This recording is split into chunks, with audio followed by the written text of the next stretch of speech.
Assalamualaikum warahmatullahi wabarakatuh. Halo Sobat ASN, jumpa kembali kita dalam program ASN Sehat dan Bugar. Salam sehat dan salam bugar. Luar biasa sekali kita bertemu dalam momen kali ini. Senang sekali berjumpa dengan saya Fani Patricia akan memandu suatu program yang akan membahas mengenai informasi kesehatan guna mendukung produktivitas Sobat ASN dalam bekerja. Nah, tentu saja saya tidak sendiri, di mana topik kita kali ini adalah tips sehat saat bekerja di depan komputer. Relatable sekali ya Sobat ASN, di mana ini merupakan hal yang dilakukan setiap hari oleh Sobat ASN. Dan tentunya setiap harinya ini bisa bekerja depan komputer ini berjam-jam, memakan waktu mulai dari hadir di kantor setelah absen sampai dengan sore hari sebelum pulang. Di layar komputer ini tentu saja mengakibatkan beberapa banyak hal yang bisa mengganggu kesehatan karena postur dalam menjaga kesehatan juga atau mungkin jarang bergerak ini akan mengganggu kesehatan dalam kesehariannya. Terutama dalam kesehatan mata nih Sobat ASN. Karena kita harus melihat layar terus, kita terpapar radiasi juga gitu kan. Nah, untuk itu kita akan membahas mengenai kesehatan mata khususnya pada program ASN Sehat dan Bugar pada kali ini. Dan senang sekali saya telah hadir dan juga sudah berdua nih di ruangan yang luar biasa di RSUD Dr. Sutomo ini, yaitu Dr. Ria Sandi Deneska SPMK dari KSM Ilmu Kesehatan Mata RSUD Dr. Sutomo Surabaya. Halo dokter. Halo Mbak Fani. Apa kabar nih hari ini? Alhamdulillah sehat, semangat. Waduh, kalau misalnya dokter segar, bugar seperti ini jadi semangat ngobrolnya begitu kan? Nah, kalau misalnya kita berbicara mengenai kesehatan mata, ini Sobat ASN kan kesehariannya ini sering sekali, bahkan pekerjaan ini harus di depan layar laptop, komputer, begitu ya. Jarang sekali untuk bisa melihat pemandangan hijau yang segar juga, jarang liburan juga mungkin. Nah, ini dampak yang terjadi selama bekerja terlalu lama di depan komputer terhadap kesehatan secara umum dulu ini seperti apa, Dok? Secara umum ini berarti kesehatan di luar kesehatan mata ya Mbak ya. Jadi kalau kita dari mata dulu ya. Kalau dari mata tuh pasti kalau kita fokus lama tuh satu matanya jadi lelah, nanti akan timbul keluhan pusing, kemudian kering matanya begitu. Terus kalau dari sisi yang lain, jadi sebenarnya tuh ada istilah computer vision syndrome. Itu sekumpulan gejala karena kita terlalu banyak bekerja di depan layar komputer untuk jangka waktu yang lama ya, gitu. Nah itu keluhannya bukan hanya di mata. Kalau mata tadi sudah disampaikan mulai dari penglihatannya jadi buram, kemudian matanya capek, pusing, berair atau malah terasa kering. Nah selain itu juga ada keluhan biasanya ini di belakang leher ini terasa tegang sampai nyeri, kemudian punggung, kaki juga terasa tidak nyaman. Itu merupakan satu rangkaian yang karena kita bekerja di depan komputer dengan kebiasaan dan sikap yang kurang baik. Gitu. Karena memang kadang-kadang kita kalau misalnya mencari sikap yang nyaman itu sebenarnya juga tidak baik atau postur yang kurang oke begitu ya di depan komputer. Nah ini menjadi reminder bagi Sobat ASN untuk lebih banyak mengetahui dari obrolan yang akan kita bahas bersama. Kemudian biasanya keluhan paling umum selain tadi pusing pasti terjadi, kemudian ketegangan otot yang ada di leher belakang, umumnya para pekerja kantoran terutama ASN karena duduk terlalu lama ini apa dok? Yang paling sering dikeluhkan itu memang pusing ya, sama matanya terasa capek. Pusingnya khas di daerah sini, daerah frontal namanya. Kemudian matanya itu rasanya capek di bola matanya yang terasa capek gitu. Pegel. Ternyata bola mata bisa merasakan pegel dan capek juga ya dok ya? Bisa. Oke. Bisa. Kenapa kok kita merasa capek gitu ya? Jadi jarak penglihatan itu ada 3. Satu jarak penglihatan jauh, jarak penglihatan menengah, dan jarak penglihatan dekat. Kalau jauh itu penglihatan lebih dari 1 meter. Nah, kemudian antara 50 cm sampai 100 cm itu penglihatan menengah, dan di bawah 50 cm ya 30 sampai 50 itu penglihatan dekat. Mata itu memiliki kekuatan. Jadi ketika dia melihat jauh, melihat jarak menengah dan melihat jarak dekat, itu kekuatan mata yang dikerahkan untuk melihat itu berbeda. Gitu. Jadi di dalam bola mata itu ada lensa. Lensa ini bisa dia ini banget elastis. Jadi kalau kita melihat jauh, dia otomatis akan memipih. Kemudian kalau dia lihat dekat, dia akan mencembung. Untuk mencembung ini ada otot-otot kecil di dalam bola mata yang dia ketika melihat dekat, otomatis otot-otot ini akan berkontraksi, bekerja supaya lensanya bisa tebal, melihat dekatnya lebih jelas. Nah, Kalau kita melihat jarak dekat atau jarak menengah ini lama, maka otot-otot ini tuh kerjanya kan jadi lama nih, jadi tegang terus. Itu yang menimbulkan pusing, kemudian matanya terasa capek, itu ya Mbak. Oke, ini sedikit intermezzo juga nih. Sebenarnya olahraga mata yang kayak lirik kanan, lirik kiri, atas bawah itu ngefek nggak sih dok? Karena itu kan juga merilekskan mata. Katanya, apakah ini ototnya sama seperti otot-otot yang di tubuh, bahu dan kaki seperti itu dok? Kalau menurut literatur sih tidak ada anjuran khusus untuk latihan mata ya, tetapi itu cukup rasional saya rasa. Jadi ketika kita melihat dekat, maka posisi kita, jadi gini, mata itu rileks kalau posisinya lurus nih. Kalau kita melihat gadget kan begini, atau kita melihat komputer jarak sekian, itu matanya ini nggak lurus ya. Jadi otot-otot yang menggerakkan mata ke bawah itu bekerja lebih keras, betul. Nah itu kita bisa latihan atau merilekskan dengan lirik kanan, bukan lirik kanan, kiri, atas bawah, hanya untuk merilekskan ototnya aja supaya nggak tegang lihat dekat terus. Baik.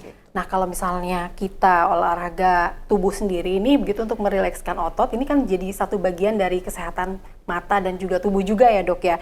Ini sebenarnya seperti apa posisi duduk ideal di depan komputer menurut medis sebenarnya? Oke, kalau posisi tubuh, kalau dari bidang mata ya, itu satu posisinya harusnya tegak. Nah ini tegak ini berarti kursinya ini juga harus diatur nih supaya ergonomis. Kalau PW-nya kan gini. Iya betul, bersandar. Cuman itu justru bikin kita nggak nyaman. Terus posisi dari layar ini juga tidak boleh di bawah atau di atas. Yang bagus rata-rata gini lurus dengan bola mata kita, atau sedikit turun sekitar 15 derajat. Itu akan membuat leher kita tidak terlalu begini, tidak terlalu gini, tapi pas. Kalau untuk 15 derajat masih bisa ditolerir. Untuk jangka panjang harus tegak supaya ini nih tulang belakangnya juga nyaman. Jadi mengatur posisi laptop ini juga penting. Kemudian tadi kalau untuk otot-otot yang dalam bola mata yang akomodasi tadi, posisi ininya juga harus pas. Karena komputer itu untuk jarak menengah, berarti dia harus diposisikan antara 50 sampai sekitar paling jauh 1 meter ya, 50 sampai 70 cm. Jangan terlalu dekat juga. Kalau dia melihatnya terlalu dekat, misalnya harusnya 50 cm, kita posisikan 30 atau 40 cm, maka otot akan bekerja keras juga. Oh baik, jadi yang ideal itu justru membantu kinerja otot-otot mata untuk bisa lebih relax itu ya. Jadi yang terpenting dalam bekerja tidak hanya menyelesaikan deadline dan pekerjaan saja gitu kan, tapi kesehatan mata juga penting, dan cara membantunya adalah membuat postur badan kita ini seideal mungkin begitu ya. Mungkin 1 jam, 2 jam bisa dibuat ideal, selanjutnya mungkin bisa seperti biasa lagi. Jadi bagaimana Sobat ASN juga mengaturnya begitu ya. Karena kan kalau misal ideal terus juga agak-agak pegel juga ya. Diposisikan harus lurus dan segala macam gitu, apalagi belum terbiasa. Nah ini ngomongin terbiasa nih dok. Karena mungkin Sobat ASN juga bilang, aku biasanya kayak gini enak kok gitu kan. Tapi ternyata itu adalah posisi yang tidak baik gitu ya. Bagaimana cara membiasakan posisi tersebut nih dok? Kalau membiasakan itu selalu tergantung dari ininya ya. Kita harus sadar ya bahwa kita bekerja di depan komputer berapa jam nih. ASN pasti banyak ya bekerja di depan komputer. Terus ya itu yang harus kita biasakan, mulai dari diri sendiri atau saling mengingatkan sama temannya mungkin ya Mbak. Jangan sampai mulai membiasakan diri menunggu setelah sakit begitu. Terjadi keluhan yang amat sangat, pergi ke dokter, dia baru membetulkan posisi. Jadi mulai dari sekarang Sobat ASN yang mungkin menyaksikan program ASN Sehat dan Bugar, mulai ke reminder untuk melakukan posisi yang sehat dan juga tepat selama bekerja, terutama untuk kesehatan mata. Dan selanjutnya nih, yang dimaksud dengan metode 20-20-20 untuk menjaga kesehatan mata, ini apa dan seefektif apa dok? Alhamdulillah nih ya, kalau Mbak Fani sudah dengar 20-20 berarti ini tuh sudah menyebar ya ke masyarakat. Jadi kita tuh berusaha mensosialisasikan rumus 20-20-20. Itu artinya setiap 20 menit kita bekerja jarak dekat. Jarak dekat itu membaca, main HP, bekerja di depan komputer, itu kita harus istirahat 20 detik saja. Oh, bukan 20 menit? Enggak, nanti nggak selesai kerja. Iya, betul. 20 detik saja, melihat jauh sejauh 20 kaki. 20 kaki itu kira-kira 6 meter. Jadi kalau kita habis ketik gini 20 menit, istirahat sebentar aja 20 detik, lihat jauh 20 detik sambil ngitung dalam Ya, hati dan boleh. kalau yang niat pakai handphone gitu, pakai timer gitu ya. boleh, gitu itu ya. lebih bagus. Atau mau minum dulu lebih bagus kan, berarti dia sempat jalan bergerak, keluar, betul. ototnya rileks, ke kamar mandi sebentar, itu lebih bagus. Dan itu cukup efektif untuk mengurangi tadi computer vision syndrome. Oh, baik, Gitu. baik. Kenapa sih kok harus break 20 gitu ya Mas? Selain dia merilekskan akomodasi, Ya. jadi ketika kita itu fokus pada suatu pekerjaan ya, apakah itu membaca atau depan komputer, itu otomatis kita refleks berkedipnya ini berkurang. Oh, Sedangkan refleks berkedip ini dibutuhkan untuk memompa kelenjar air mata, mengeluarkan air mata. Nah, air mata ini fungsinya membasahi Bola mata. permukaan bola mata, memberi makan, ada antibodi, ada macam-macam di situ ya. Nah, itu akan berkurang kalau kita fokus. Jadi normal itu kita berkedip 1 menit itu 16 sampai 20 kali. oh. Itu akan membuat mata kita selalu basah. Saya kok refleks tiba-tiba saya hitungin sendiri nih, kedipnya nih. Tapi kalau kita lagi fokus, Iya. itu berkurang tinggal sekitar 2 sampai 4 kali per menit. Oh. Harusnya 16-20 itu tinggal 2 sampai 4. Jadi bisa kita bayangkan kalau kita fokus depan HP, nonton drakor atau bekerja Iya. depan komputer, itu otomatis refleks berkedipnya turun. Jadi ngerasa nggak sih kalau kita habis main HP lama, Iya. terus mata kita rasanya apa, bahasa Jawanya itu sepet gitu Iya, ya. betul. Itu karena memang produksinya Berkurang. gitu. Plus penguapannya jadi berlebihan. Kalau kita lagi di ruang AC, depan komputer, itu penguapannya itu berkurang. Jadi sudah produksinya berkurang, penguapannya berlebihan. Penguapan Jadi berlebihan. makin kering lah. Oke. Nah, kalau misalnya kering, berlebih, terasa beberapa orang begitu, penggunaan obat tetes mata itu menyembuhkan langkah preventif atau seperti apa, Dok? Obat tetes mata ini yang boleh diteteskan ketika kita matanya kering tuh khusus ya. Jadi dia memang difungsikan untuk air mata buatan atau pelembab. Jadi tidak semua obat mata itu fungsinya seperti itu. Jadi hati-hati kalau kita beli sebenarnya cukup banyak dijual di tempat umum. Itu kita lihat dibaca dulu ini fungsinya untuk pelembab, untuk air mata buatan boleh-boleh saja. Jadi selama kita di depan depan komputer bekerja terus kita merasa kering, boleh ditetes itu untuk membantu saja sih, merasa lebih nyaman. Ya? Betul, tidak menyembuhkan. Bukan menyembuhkan, kecuali kalau misalnya ini adalah resep dari dokter yang Betul. memiliki sakit mata atau kondisi mata tertentu begitu ya. Oke, nah ini salah satu reminder juga untuk Sobat ASN yang mungkin ingin membeli obat tetes mata, harus dilihat dulu begitu ya. Tanya mungkin sama petugas apoteknya juga ini fungsinya untuk seperti apa. Karena saya sempat membeli nih, Dok, hanya karena saya habis berenang matanya merah, mungkin karena kandungan kaporit dari kolam renangnya gitu, saya kasih obat tetes mata tambah perih gitu, Dok. Ternyata mungkin saya yang tidak membaca ya fungsi dari obat tetes mata tersebut. Nah, kalau misalnya kita lihat Sobat ASN ini di usia 40 ke atas, bahkan 30-an begitu ya, ini sudah mulai berkacamata, bahkan kacamata plus begitu sekarang. Yang digunakan untuk anti radiasi, macamnya juga ada Blu-ray, macamnya seperti itu. Ini apakah benar-benar efektif untuk melindungi mata dari kelelahan digital ini, Bu? Oke, baik, kita bahas tadi karena bahas usia ya. Jadi ketika kita itu masih usia di bawah 40 tahun, kemampuan tadi lensa untuk mencembung, memipih waktu lihat jauh sama dekat itu akan berkurang. Ya. Karena itu ketika kita usia 40 tahun, kita akan hampir ya semua orang pasti akan mengalami ya, karena itu suatu proses penuaan yang normal. Jadi kita akan memerlukan kacamata baca. Gampangnya itu menurut pedoman usia, kalau kita usianya 40 tahun, kita butuh kacamata baca ya, beda sama kacamata jauh, kacamata +1. Itu wajar aja, semua orang pasti mengalami. Nanti dia usia 45 butuh 1,5, 50 +2, itu wajar. Dan tadi itu kalau kita bekerja jarak dekat sama jarak menengah sama jarak jauh itu kebutuhannya beda. Kalau jauh mungkin kita nggak perlu kacamata baca memang. Tapi ketika kita membaca dekat, gadgetnya itu berupa handphone yang kita lihat jarak dekat, maka ketika kita usianya 40, kita pasti butuh kacamata baca supaya matanya tidak bekerja keras. Nah, kebutuhan untuk melihat jarak dekat atau komputer itu plusnya beda lagi, gitu. Jadi sebaiknya diukur. Jadi kacamatanya nggak bisa yang kacamata jauh sehari-hari.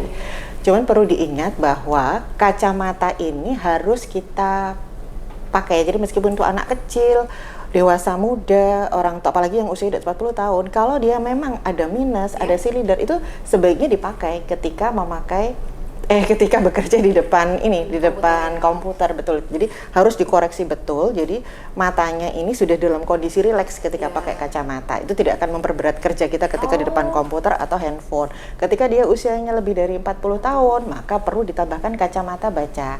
Bahkan kalau dia bekerjanya di depan komputer terus, mungkin perlu dipertimbangkan kacamata khusus yang di depan komputer. Tetapi kacamata khusus di depan komputer ini bukan kacamata anti radiasi yang kita kenal, beda. Hanya plus diberi plus, itu untuk 40 tahun ke atas ya gitu. Nah, kalau tadi ada fitur tambahan anti sinar biru, atau sebenarnya dari Persatuan Dokter Mata Indonesia, Persatuan Dokter Mata di Amerika, di Australia, di Inggris, itu semuanya mengatakan hal yang kurang lebih sama, bahwa sebenarnya sinar biru dari HP atau dari komputer ini tidak segitu-gitunya membahayakan mata sebenarnya. Jadi fitur tambahan anti sinar biru, lapisan anti sinar biru pada kacamata itu sebenarnya tidak diperlukan. Meskipun kita banyak bekerja di depan komputer, tetapi kami juga tidak melarang kalau ada mungkin yang merasa terbantu dengan itu, monggo-monggo saja, tidak ada bahayanya, tetapi kami juga tidak yang menyarankan pakai itu. Oh, baik. Jadi kalau misalnya mungkin di sini Sobat ASN yang belum berkacamata tapi sudah mengalami keluhan begitu ya, ketika melihat jauh ngeblur, ketika melihat dekat ini juga kurang jelas, setelah periksakan ke optik, jangan lupa periksakan ke dokter mata dulu juga begitu, supaya lebih jelas dan lebih lengkap juga ya dok ya informasinya. Nah, ini boleh kasih tips juga nih, ini pertanyaan dari saya pribadi sih, apakah yang harus kita lakukan ketika kita sudah ada keluhan mata yang tidak berkacamata, ini langkahnya ke dokter mata dulu atau langsung ke optik dulu nih dok sebenarnya? Sebenarnya optik itu juga memiliki kompetensi untuk memeriksa penglihatan kita ya, apakah perlu diberi kacamata minus, kemudian silinder atau mungkin kacamata plus. Cuman memang ada keterbatasan, maksudnya jika itu dicurigai ada kelainan yang lain, maka sebaiknya tetap konsultasi ke dokter mata. Misalnya pada anak-anak itu seringkali ketika diperiksa minusnya itu minus 5 gitu ya, tapi setelah datang ke dokter mata, kita lakukan relaksasi pada otot-ototnya, minusnya tidak setinggi itu, atau malah mungkin tidak ada minusnya. Itu biasa terjadi pada orang-orang, anak-anak dan orang muda yang banyak bekerja di depan komputer. Baik, ini salah satu saran juga ya Sobat ASN, karena memang apalagi yang barusan saja dilantik nih, masih muda, masih Gen Z begitu ya, dirasakan sudah mengalami keluhan karena memang sering sekali bekerja di depan laptop dan komputer, tidak ada salahnya memeriksakan diri ke dokter mata terlebih dahulu, untuk kemudian mungkin nanti direkomendasikan ke optik terdekat. Wow, ini informasi yang sangat luar biasa sekali nih. Dan ada satu hal, saya kurang tahu apakah ini mitos atau tidak. Jadi katanya kalau misal udah minus nih matanya, ini harus sering-sering makan wortel. Entah itu di jus atau di sop atau bagaimana begitu ya, sehingga minusnya bisa berkurang dok. Ini hal-hal seperti ini masih berkembang di masyarakat dan juga mungkin di Sobat ASN juga begitu ya. Seperti apa dok? Oke, saya dulu juga korban wortel sih. Dulu disuruh sama orang tua saya makan wortel, tapi ternyata itu hanya mitos gitu. Baik. Tapi nggak ada yang salah dengan makan wortel ya. Sebenarnya yang bagus, yang banyak mengandung vitamin A itu bukan wortel aja, tapi hampir semua yang berwarna orange seperti tomat, kemudian labu yang warnanya orange, jeruk, mangga, itu semuanya mengandung vitamin A. Wortel tidak lebih super daripada buah-buahan tersebut. Betul, mengkonsumsi itu ya bagus banget lah. Cuman kalau itu sampai menghambat minus, mengurangi minus, itu enggak sih. Gitu. Baik. Nah, ini untuk Sobat ASN juga, apakah ada perbedaan pola makan begitu yang sudah berkacamata atau yang sudah memiliki keluhan mata dengan yang masih normal dok? Oke. Sebenarnya nggak ada hubungannya sih antara pola makan dengan yang minus. Cuman memang dari penelitian itu anak-anak yang gizinya lebih bagus itu resiko untuk terjadi mata minus itu lebih besar. Tetapi itu hubungannya bagaimana masih belum. Masih ya cuma dari data seperti itu. Tapi apakah banyak makan terus bikin minus, itu masih belum. Baik, namun untuk pola makan yang harus dilakukan juga untuk Sobat ASN, karena saya yakin ini kalau misalnya kebanyakan kerja di depan laptop tuh kadang-kadang suka lupa makan juga ya. Semakin menambah, kesehatan ini menurun jadinya. Nah, pola makan dan pola hidup seperti apa ini untuk menjaga kesehatan tubuh secara general, terutama kesehatan mata? Kalau pada mata itu, tapi saya ini dulu ya tadi, yang justru yang dikhawatirkan itu bukan ketika kita di depan komputer rumah makan, yang sering itu di depan komputer kita sambil nyamil. Itu yang justru bikin sudah kita ini kurang gerak sambil nyamil, jadi malah jatuhnya ke obesitas. Itu dari beberapa jurnal yang saya baca untuk anak-anak yang, terutama anak-anak ya, kalau ASN mungkin mau nyamil depan ketika bekerja tidak mungkin rasanya ya, gitu. Terus tadi ya, yang bisa dikerjakan itu ada yang namanya good eye habits. Jadi kebiasaan yang bagus untuk anak-anak, untuk usia kerja, usia ASN. Jadi yang pertama itu aktivitas outdoor itu minimal sehari 2 jam. Gitu. Kalau misalnya nih, atau totalnya itu 14 jam seminggu. Kalau Senin sampai Jumat kita sekolah sampai jam 5 sore, terus atau yang bekerja sampai sore, maka dimaksimalkan di hari Sabtu dan Minggu. Kalau pada anak-anak itu dia terbukti efektif untuk mencegah terjadinya minus atau menghambat kalau dia sudah minus, jadi menghambat tidak tambah cepat gitu. Kemudian yang kedua, aktivitas jarak dekatnya dibatasi. Tadi pakai rumus 20-20-20. Kemudian posisi tubuh harus tegak. Jadi posisi tubuh harus tegak. Kalau membaca buku, gini ya gampangnya, ini hidungnya ini, tinjunya ini taruh di hidung, baca bukunya segini. Ini baca buku, HP, semuanya sama. Kalau komputer jaraknya 50-60 cm. Terus posisinya harus lurus atau sedikit di bawah sekitar 15 derajat itu tadi. Dan itu dikerjakan dalam pencahayaan yang terang. Nah, jadi kita nggak boleh main HP atau lihat film atau bekerja ini terus lampunya digelapin. Justru lampunya harus terang. Yang harus dijaga kecerahannya itu adalah komputernya. Jadi brightness-nya jangan terlalu terang. Mungkin sekitar 40-50 cm senyamannya mata kita. Gitu. Wow, ini tips yang luar biasa yang bisa langsung diaplikasikan hari ini juga ya, meskipun ini bukan hari Senin, tapi nggak ada salahnya memulai hal baru ini ya pada hari Kamis ini begitu ya. Dan tentunya terakhir nih Dok, pesan dokter untuk Sobat ASN agar tetap sehat, bugar, dan produktif meskipun pekerjaan menuntut untuk duduk lama di depan layar komputer atau gadget. Oke, pesan saya itu tadi ya, dilakukan good eye habit. 1, kita harus banyak beraktivitas di luar ruangan. Di luar ruangan ini maksudnya itu terkena cahaya matahari. Jadi harapannya gitu, cahaya matahari itu sangat bagus untuk kesehatan mata kita. Kemudian yang kedua tadi membatasi pekerjaan jarak dekat dengan rumus 20-20-20. Kemudian posisi duduk, posisi bahan bacaan atau posisi komputernya harus bagus dan pencahayaannya harus terang. Oke, baik. Sebentar, satu lagi. Ketika kita sedang melakukan postur yang baik dan duduk itu sebisa mungkin dilakukan tiap hari ya Dok ya? Oke, usia berapapun? Usia berapapun. Jadi mulailah mungkin ya Sobat ASN hari ini setelah menyaksikan program ini bisa dilakukan secara langsung. Baik, terima kasih banyak dokter. Ini senang sekali berbincang dengan dokter ya pada hari ini. Dan banyak informasi juga yang dapat disampaikan begitu ya. Sangat relevan, applicable, kemudian juga sangat bisa kita bagi-bagikan informasinya kepada Sobat ASN dimanapun Anda berada begitu. Jadi kalau misalnya menyaksikan baru saja program ini langsung kirimkan, langsung forward kepada teman-teman Sobat ASN lainnya.